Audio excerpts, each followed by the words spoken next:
Almost Nothing. In Memoriam, Gordon Ashworth, architect.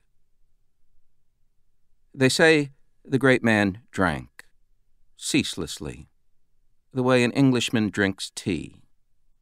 An Englishman of a certain class and time, a particular place, on a winter Sunday, a rain-swept afternoon, cup on the hob, big pink Art Deco ashtray, a little V of plaster ducks on the wall in bas-relief, and the Chinese lady in her yellow kipao. He wasn't English, of course, the great man, but that need not concern us. Not here. Rather, how that famous open plan of his would abhor these little closed-off rooms, the dreadful ornament and narrow hall and three-piece suite, upholstered in red and green. The mangle one step down, just off the kitchen. He was said to favor a martini. How otherwise? Sculptural and sans olive, an object of perfect clarity, efficient, no waste, the silver bullet, as some like to call it.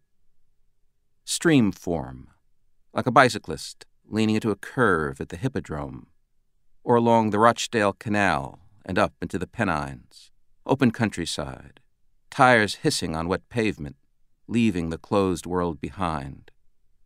He would drink them down without end and no effect, except in somehow scouring himself of waste, of clutter of memory, history, adulterated space, dematerialized. Beinahe nicht, his motto. Almost nothing.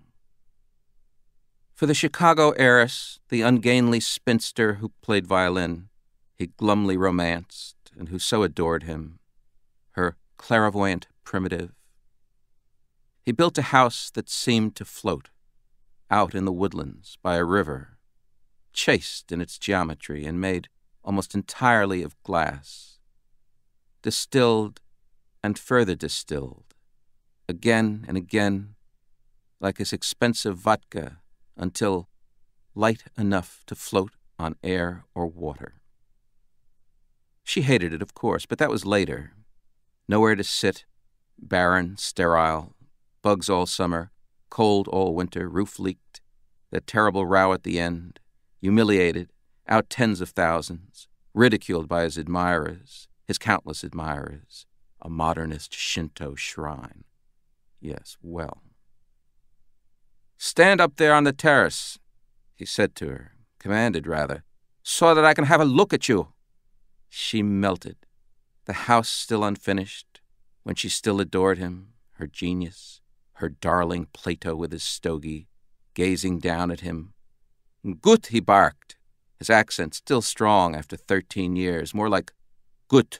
And in the other place, the closed-off place, Gracie Fields sang "The Isle of Capri," Coke in the morning's fry still in the air, almost impossible to breathe. He didn't say much. That discomfited her.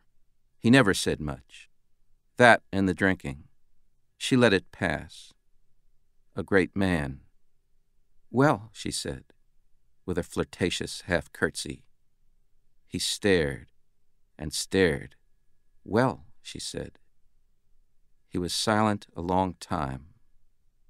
"Gut," he said finally. "Gut.